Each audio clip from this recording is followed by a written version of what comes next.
Never before had the Galactic Empire encountered anything like the humans. They were used to ruling over planets, to creatures submitting to their will without a fight. Their ships were enormous and imposing, far above anything the human fleet could assemble. Streamlined and armed with cutting-edge weaponry, the Empire had conquered entire galaxies. And today they expected the same outcome when their sensors detected a tiny fleet of human vessels entering the same system. The Imperial leaders hardly acknowledged them. Just another species to conquer, they muttered. Then the chuckle came, unexpected, unnerving. The humans weren't intimidated. They were amused. To them, the grand display of power was just that, a display.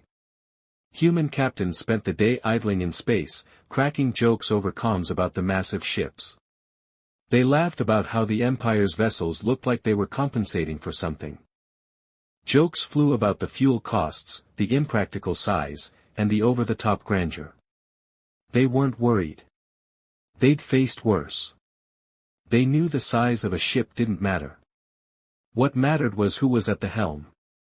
The arrogance of the Galactic Empire was palpable when they opened comms, not to negotiate, but to issue terms. Surrender or be obliterated. Their emissary, stiff and formal with a voice activated from some command script, spoke with disdain. Then came the human response, "Oh yes, we'll just hand over our ships." Laughter erupted. A pause. And for the first time, the Empire didn't know what to do. No one had ever responded like that. Most species trembled at their arrival.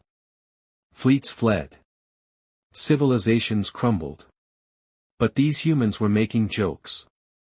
The Empire didn't realize the truth yet. They weren't just mocking them. They didn't respect them. Frustrated, the Imperial officer tried again, this time raising his voice. "You don't know who you're dealing with. We are the rulers of the Galactic Empire. You are nothing, insects. Give up now and we might consider mercy." A calm human voice replied, "Mercy? We thought you offered free parking." More laughter followed. The Empire failed to recognize what was happening. The humans weren't fearless for the sake of bravado. They were calculated, confident. Their small ships, packed with advanced tech the Empire had never seen, were already maneuvering silently into advantageous positions. The Empire, too dazzled by its own power, missed it. Their sensors, their weapons calibrated for brute force, not cunning. The humans kept chatting casually, like nothing was wrong, giving off the illusion of helplessness. It was working. Imperial officers grew furious. They were not being taken seriously. A command rang out, "Prepare the fleet for battle." The Empire would make an example of them. Massive dreadnoughts slid into formation, prepared to annihilate what they still considered a minor threat. But humans didn't flinch. Still joking. One captain even asked, "Is this a bad time to request a coffee break?" Laughter echoed through the comms. The Empire had expected fear. They received mockery. This was not a conventional war. The humans weren't just resisting. They were toying with the Empire, undermining them without firing a single shot. Imperial pride could not endure this. They launched a warning blast, a beam powerful enough to cleave a moon in two. It missed. Humans had already repositioned. Slight movements, perfect timing, just enough to avoid the full impact. And their response? A sigh. "I've seen worse in training exercises," one muttered. The Empire was stunned. They had revealed only a fraction of their power, and yet the humans treated it as a joke. Enraged, the dreadnoughts prepared another blast. But before they could fire, the human fleet moved again. It wasn't luck. It was strategy. A subtle brilliance, tactical finesse. The Empire couldn't keep up. How could this small fleet be so prepared? The truth was dawning. They had misjudged humanity from the start. The dreadnoughts, powerful but clumsy, were being humiliated. Humans didn't need to win with size. They won with precision. Then, without fanfare, the humans struck. Not with overwhelming firepower, but with intelligence. A series of pinpoint hits disabled the dreadnought's weapons. Systems failed. Lights dimmed.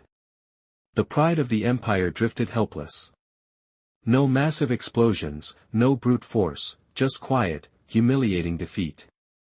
For the first time in millennia, the Empire had been outplayed. Not by a superior power, but by a smarter one. And the worst part?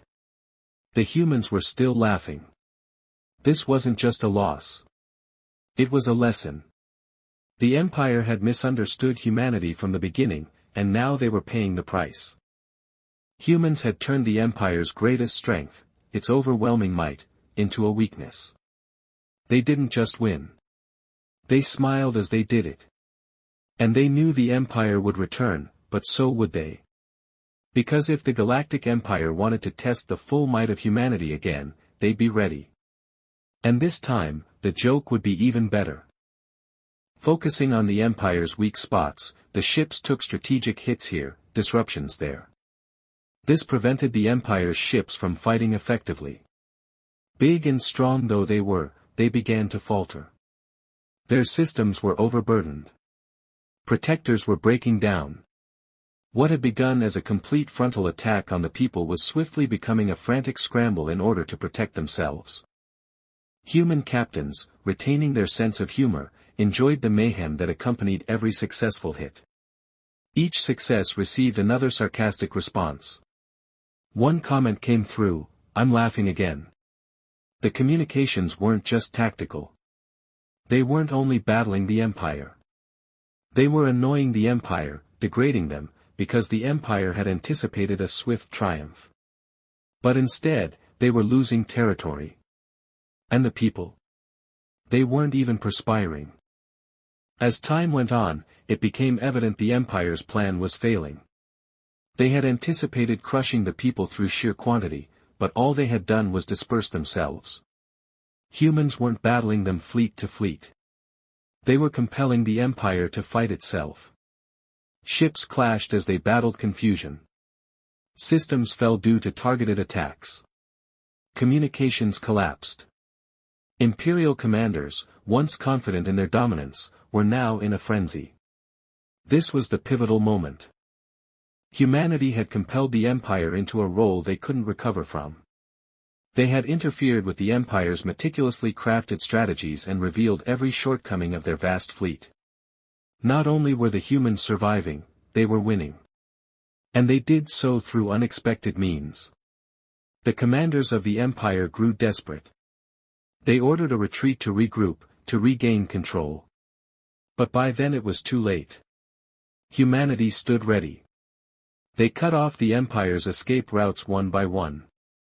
One vessel rendered inoperable, abandoned, left to float aimlessly in the void. And no, it hadn't been destroyed by humans. It had been outplayed.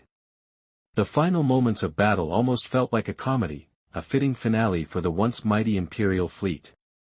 Ships scattered, their power shattered, the few that managed to limp away.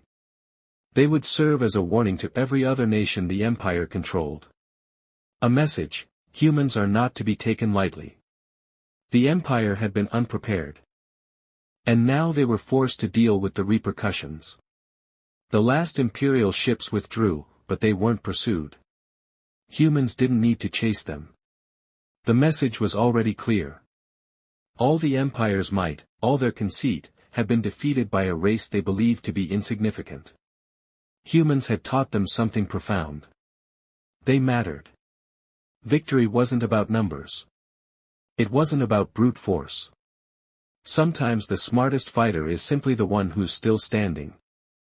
Empire commanders, humiliated by their inability to regain control, attempted to salvage what was left, a desperate final attempt to reclaim dominance. But the damage was done. A shock wave of disgrace rippled across their ranks. Still, they couldn't tolerate this humiliation. So they doubled down. This time they sent everything. They assembled vessels from across their vast territories. But now it wasn't just about winning. It was about vengeance. About crushing humanity so completely that no one would ever defy them again. The Empire, still furious over their earlier defeat, devised a new plan. They convinced themselves that the humans had just been lucky. This time there would be no luck, only overwhelming firepower, a strategy of complete annihilation. But the humans had seen this coming from a mile away. They had learned how the Empire operated, how they thought, how they relied on brute strength over strategy. So when the Empire deployed their reinforcements, humanity didn't panic. They didn't rush to meet them in open space. They waited, watched. They observed the Empire's every movement and understood it perfectly. The Empire tried to box them in, to force a battle on their terms, but that was exactly what the humans wanted. The fleet moved again, not to confront, but to dismantle. They struck the weak points. A supply chain here, an isolated vessel there. Ambushes, distractions, precision. The Empire had to respond. They scrambled. They reacted. Imperial commanders, growing more irritated, gave the order to press forward. They tried to corner humanity, to crush them in one final push.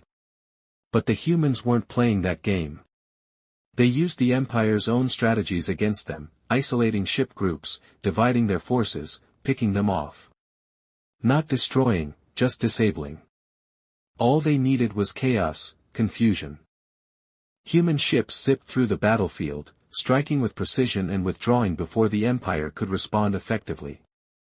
The once mighty Galactic Empire found themselves outmaneuvered at every turn, their overwhelming numbers turned into a liability rather than an advantage.